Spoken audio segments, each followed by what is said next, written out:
I stopped reminding my boyfriend about anything just to see how long it would take for his life to fall apart. The first thing people always assume when I tell them what happened is that I was trying to teach him a lesson. They picture some manipulative girlfriend sitting in the corner with a notebook, keeping score every time her boyfriend forgot to buy milk or missed an appointment. I wish it had been that simple. The truth is, by the time I stopped reminding Ethan about everything, I wasn't angry anymore. I was exhausted. There is a kind of tiredness that sleep can't fix, the kind that comes from carrying another adult's entire life on your shoulders without them even realizing you're doing it. For almost 4 years, I had become the invisible operating system that kept his world functioning. Every bill that got paid on time, every birthday gift his family received, every doctor's appointment he attended, every deadline he met at work, every time his car got serviced, every wedding invitation answered, every passport renewal, every tax reminder, every little thing people assumed he handled himself. It was me. No one saw it because I made it look effortless. That's the curse of doing emotional labor well. People don't notice you're holding everything together until you finally let go. When we first started dating, it felt harmless. Ethan was funny, affectionate, and had this laid-back personality that balanced out my organized nature. If he forgot his wallet at home, I'd laugh and cover lunch. If he forgot his sister's birthday, I'd remind him the day before and he'd thank me with a kiss on the forehead. Back then it felt like teamwork. Relationships are about helping each other, right? I genuinely believed everyone naturally settled into different roles. I handled planning because I enjoyed it. He cooked because he loved experimenting in the kitchen. It felt equal, until it quietly wasn't. Every year another responsibility somehow drifted into my hands. His calendar became my calendar. His obligations became my mental checklist. If he needed to remember something, he didn't bother writing it down because somewhere in the back of his mind, he knew I would remember it for him. The scary part is that neither of us noticed it happening. It was like watching a room slowly fill with water one drop at a time. The first time I realized something was wrong wasn't because of some dramatic argument. It was because of a conversation with one of my co-workers during lunch. She casually asked me what Ethan had planned for Mother's Day since his mom lived only 20 minutes away. Without thinking, I answered, "Well, I already ordered flowers, reserved lunch for Sunday, reminded him to call her yesterday, and I still have to pick up the gift tomorrow." My co-worker stared at me for a second before asking the simplest question anyone had ever asked me. "So, what exactly did Ethan do?" I actually opened my mouth to answer before realizing I couldn't think of a single thing. He showed up. That was it. He simply arrived at the plans I had created. That question echoed in my head for weeks afterward because once I noticed it, I couldn't stop noticing it. Suddenly every day looked different. Every morning started with me checking whether Ethan had enough clean work shirts, because if I didn't, he'd panic 20 minutes before leaving. I'd remind him to take his laptop charger because he'd forget it. I'd text him around lunchtime to ask if he'd remembered his afternoon meeting, because sometimes he honestly didn't know what day it was. If his grandmother's birthday was coming up, I'd buy the card, write his message inside it, leave it on the kitchen counter with a pen and remind him twice to sign it. When his best friend got engaged, I found the gift, wrapped it, and made sure we arrived on time. His family constantly praised him for being thoughtful. "You're always so reliable," his mother would say proudly. I remember smiling politely every time while thinking, no, I'm reliable, he just benefits from it. I tried talking to him about it gently at first. I explained that constantly managing another person's responsibilities was mentally draining. He listened, nodded, hugged me, and even apologized. "Just remind me if I'm forgetting something," he said with complete sincerity. He genuinely thought he had solved the problem. He didn't understand that asking me to remind him was the exact thing I was asking him to stop doing. It felt like telling someone your arms were tired from carrying heavy boxes only for them to respond, "Well, if you're struggling, just keep carrying them until you tell me you're tired again." He wasn't malicious. He simply had no concept of the invisible work happening around him because he'd never had to think about it before. Things came to a head one Thursday evening when I got home after an exhausting 10-hour shift. My manager had spent the entire day breathing down my neck over a project that had gone sideways. Traffic had been miserable, and all I wanted was to shower and sit in silence for 20 minutes. Instead, I walked through the front door to find Ethan sitting on the couch playing video games, looking unusually stressed. The second he saw me, he paused the game and said, "Hey, quick question. Did you remind me about renewing my driver's license?" I stared at him, genuinely unsure whether I'd heard him correctly. No, I answered slowly. He blinked. Really, because it expired today. There wasn't an ounce of accountability in his voice. No, I forgot. No, that's on me. Just quiet confusion that I hadn't completed my assigned task. Something inside me cracked in that moment, not loudly, not dramatically, just a tiny fracture that had been waiting to happen for months. That night I barely slept. I kept replaying the conversation over and over, wondering how we'd gotten here.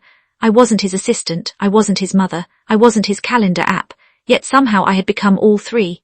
Around 3 in the morning I got out of bed, made myself tea and sat alone in the kitchen staring at the dark window. That's when a thought crossed my mind that I immediately felt guilty for having. What would happen if I simply stopped, not to punish him, not to embarrass him? Just stopped doing things he was perfectly capable of doing himself. If he was an adult, surely his life wouldn't completely collapse without me acting as his external memory. Maybe he'd forget one appointment, realize he needed a planner, and we'd both move on with healthier habits. That seemed reasonable. In fact, it seemed necessary. The next morning I made a promise to myself. I wasn't going to announce it, because then it would turn into another argument where I'd end up explaining my feelings for the 100th time. I also wasn't going to sabotage him by hiding information or refusing to answer direct questions. I simply wasn't going to volunteer reminders anymore. If his dentist appointment was tomorrow, I would keep that information to myself. If his dad's birthday was next week, I wouldn't mention it. If his car insurance payment was due, I'd let him remember it on his own. I wanted to see what happened when the invisible safety net disappeared.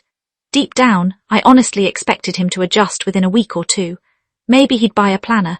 Maybe he'd finally start using the calendar app I'd installed on his phone years earlier. I truly believed this little experiment would prove that I'd been overthinking everything.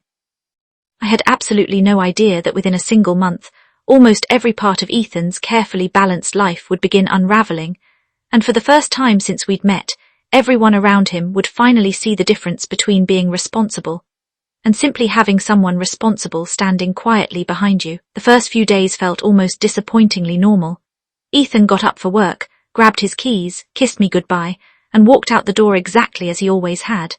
There were several moments where I almost slipped back into old habits. I'd see an email notification pop up on the tablet reminding us about a payment that was due in 2 days, and my fingers would instinctively reach for my phone to text him before I caught myself. I'd notice the calendar showing his dentist appointment on Thursday afternoon and feel that familiar urge to casually bring it up over dinner. It was amazing how deeply the routine had been wired into me. I wasn't just reminding him because he needed it anymore. I had trained myself to anticipate every possible thing that could go wrong before it happened. Breaking that habit felt strangely uncomfortable, like trying to stop yourself from finishing the lyrics to a song you've heard 1,000 times.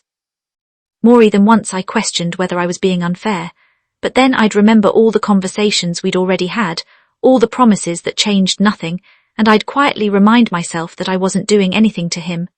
I was simply stepping back from doing things for him. The first crack appeared that Thursday. Around 4 in the afternoon, my phone buzzed with Ethan's name flashing across the screen. I answered expecting a normal conversation, but instead I heard him sigh heavily before saying, "You're not going to believe this, I completely forgot my dentist appointment." There was a brief silence, almost as if he expected me to apologize for not mentioning it. Instead, I calmly replied, "That happens sometimes." He laughed awkwardly. "Yeah, I guess I'll have to reschedule." And that was it, no argument, no blame, just a missed appointment. After hanging up, I actually smiled. See, I thought, this is exactly how adults learn. You forget something once, it inconveniences you, then you create a better system. I genuinely believed we'd reached the turning point, but he didn't create a better system. The following Monday, another reminder I normally would have given stayed inside my head. His younger cousin was graduating from university, and Ethan had promised months earlier that he'd attend the ceremony because they'd always been close growing up. I knew the exact time, the venue, even where we'd planned to park because I had organized everything weeks before. This time I said nothing. Saturday came and Ethan spent the entire afternoon on the couch watching soccer highlights while occasionally asking me if I wanted to order takeout. Around 6 that evening his phone exploded with missed calls. His mother, his older brother, his aunt. Finally he answered, looking completely confused. I could hear his mother's voice through the speaker before he even said hello. "Where are you? Your cousin has been looking for you all day." Ethan's face drained of colour. He checked the date then the time before whispering, "Oh, no," he had forgotten the graduation completely. After hanging up, he stared blankly at the wall for nearly a minute before looking at me. "Did you know today was the ceremony?" he asked quietly. I nodded. "Yes," he frowned. "Why didn't you remind me?" I looked him directly in the eyes and answered with the calmest voice I could manage, "Because it wasn't my event to remember." The room went completely silent. He looked like someone had just spoken a language he didn't understand. For the next couple of days he seemed unusually thoughtful. I caught him downloading a calendar app onto his phone while we were eating breakfast, and for a moment I felt hopeful again. Maybe this was the wake-up call he needed. Maybe everything would finally balance itself out. But by Wednesday, I noticed the calendar app sitting untouched on the second page of his home screen, buried beneath games and social media apps. He downloaded the solution without actually using it. It reminded me of buying gym equipment only to leave it collecting dust in the corner. Good intentions meant nothing without consistent effort. Then came the incident that made me realize this wasn't just forgetfulness anymore, it was dependence. Ethan worked as a project coordinator for a construction company, and one evening he came home looking unusually pale. He barely said hello before collapsing onto the dining room chair. "I messed up," he muttered. Apparently he'd completely forgotten about an important client presentation that morning. Not only had he missed it, but he hadn't even prepared the documents because he never remembered the meeting was scheduled. His manager had to cover for him at the last minute, and from the sound of it, that conversation hadn't gone well. As he explained everything, I quietly remembered that I had seen the reminder sitting on our shared digital calendar 3 separate times that week. In the past, I would have reminded him days in advance, printed the documents myself if necessary, and wished him luck before he left for work. This time I hadn't touched it. "I don't understand what's happening to me," Ethan admitted, rubbing both hands over his face. "I've never been this forgetful before." I almost answered immediately before stopping myself. No, he had been this forgetful before. The only difference was that someone else had always caught him before his mistakes reached the real world. That realization hit me harder than anything else. Everyone, including Ethan, believed he'd suddenly become absent-minded over the last few weeks. In reality, they were simply seeing the version of him that had always existed beneath years of constant reminders. I'd been quietly preventing hundreds of tiny disasters for so long that he'd mistaken my effort for his own competence. And maybe I had too. As the weeks passed, little failures started piling on top of each other like dominoes. His gym membership was temporarily frozen because he forgot to update his banking details. His internet subscription lapsed after he missed a payment notice. He showed up 20 minutes late to dinner with friends because he mixed up the reservation time. He forgot his father's birthday entirely, only realizing it 2 days later after seeing family photos online. Watching it happen was uncomfortable, not because I enjoyed seeing him struggle, but because I knew every single one of these problems had a simple solution: taking responsibility for his own life. Instead of building that habit, he kept acting surprised every time another consequence appeared. Our friends began noticing too. One Saturday evening, we were invited to a barbecue hosted by one of Ethan's closest friends, Marcus. Normally, I'd remind Ethan all week about buying drinks, confirming the address, and leaving on time. This time I didn't. We arrived nearly an hour late, empty-handed after driving to the wrong neighborhood because Ethan confidently insisted he remembered the address. Marcus laughed it off, but later while everyone was eating, his girlfriend pulled me aside. "Is everything okay with Ethan?" she asked carefully. "He seems different lately, more disorganized." I forced a small smile and simply said, "He's figuring some things out." She nodded slowly, though I could tell she sensed there was more to the story. That night after we got home, Ethan sat quietly on the edge of the bed. He wasn't angry anymore. He wasn't defensive either. He just looked confused. "I feel like my life is falling apart," he admitted. "Every week there's something else I've forgotten." I looked at him, seeing genuine frustration in his eyes, and for the first time I almost broke my own promise. I wanted to comfort him. I wanted to step back into my old role, open my calendar, organize the next month of his life, and make everything easier again. Instead, I asked him one simple question. "What system do you have to remember things?" He stared at me for several seconds before quietly answering, "I guess you were my system." I looked at him for a long moment after he said those words. "I guess you were my system." The sentence hung in the room like smoke that refused to clear. It wasn't defensive. It wasn't sarcastic. It wasn't even meant to make me feel guilty. It was simply the first truly honest thing he'd said about the situation. For the first time in years, Ethan wasn't pretending everything was fine. He finally saw what I'd been carrying all along. I sat beside him on the bed and took a deep breath before speaking. Do you know how many things I think about every single day that have absolutely nothing to do with me? He looked down at his hands without answering. I know when your prescriptions need to be refilled. I know when your insurance renews. I know your mom's birthday, your dad's birthday, your grandmother's birthday, your cousin's birthdays. I know when your car needs servicing. I know your work deadlines better than you do. I know when bills are due, when appointments are scheduled, when gifts need to be bought, and when forms need to be submitted. I even remind you to call your own family. I paused, trying to keep my voice steady. Do you know how many of those things you keep track of for me? He didn't answer because he couldn't. We both knew the answer was almost none. That conversation lasted nearly 3 hours. There were moments when Ethan tried explaining himself, insisting he never expected me to do all those things. But intention didn't erase reality. Whether he consciously expected it or not, he'd grown comfortable living in a life someone else quietly managed. I admitted something too. I told him that I had contributed to the problem because every time he forgot something, I'd stepped in before the consequences reached him. I'd convinced myself I was helping when, in reality, I'd been protecting him from ever having to develop those habits himself. We weren't enemies sitting across from each other. We were two people who had accidentally built an unhealthy system over several years, brick by brick, until neither of us questioned it anymore. The next morning, Ethan surprised me. Before leaving for work, he walked into the kitchen holding a small notebook and a pen. Can you teach me how you keep track of everything? He asked. For a second I almost laughed because the old version of me would have happily taken the notebook, written everything down for him, color-coded the pages, and essentially done the work all over again. Instead, I slid my planner across the table and said, No, I'll show you how I organize my life. You have to figure out how to organize yours. At first he looked disappointed, but then he slowly nodded. It wasn't the answer he wanted, but it was the answer he needed. The changes didn't happen overnight. In fact, the first month was messy. Ethan forgot another appointment. He accidentally paid one bill late. He missed a lunch with a coworker because he entered the wrong date into his calendar.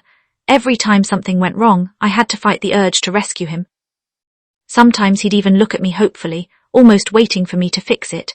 I'd simply ask, "What's your plan?" Eventually he stopped looking at me for answers and started looking at his calendar instead.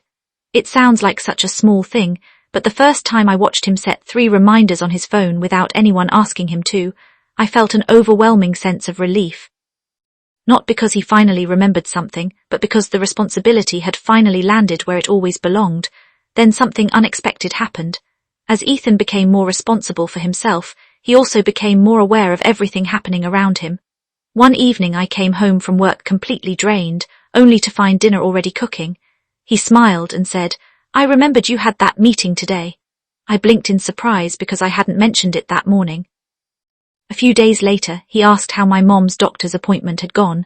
The week after that, flowers arrived at my office with a note that simply read, "Just because I remembered you deserve to be thought about too." I actually cried in the break room, not because of the flowers themselves, but because for the first time in years, I felt like someone was carrying a tiny piece of the mental load with me instead of adding to it. Months passed and our relationship slowly began feeling lighter. We still divided responsibilities differently because every couple naturally has strengths, but now those responsibilities were discussed instead of silently assumed. Ethan handled every service appointment for his car. He managed his own finances, work deadlines, and family birthdays. If he forgot something, he accepted the consequence without expecting me to cushion the fall. On my side, I learned something just as important. I stopped measuring love by how much I could do for someone.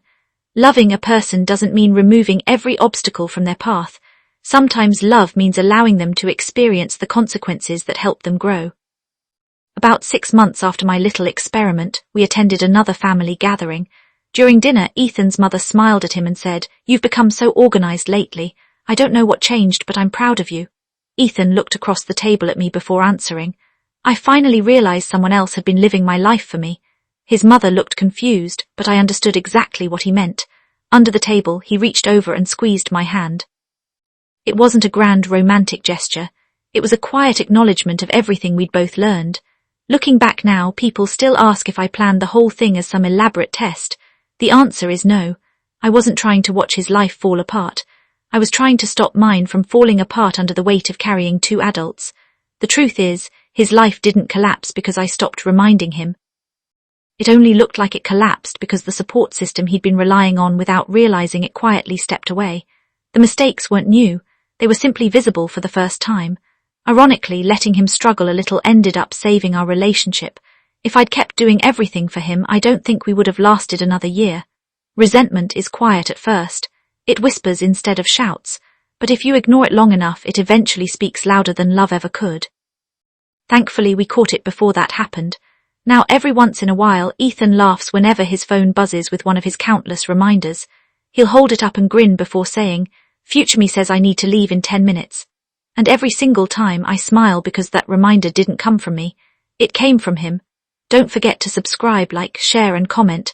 We upload daily videos on Cliff Confessions, so don't miss out on others.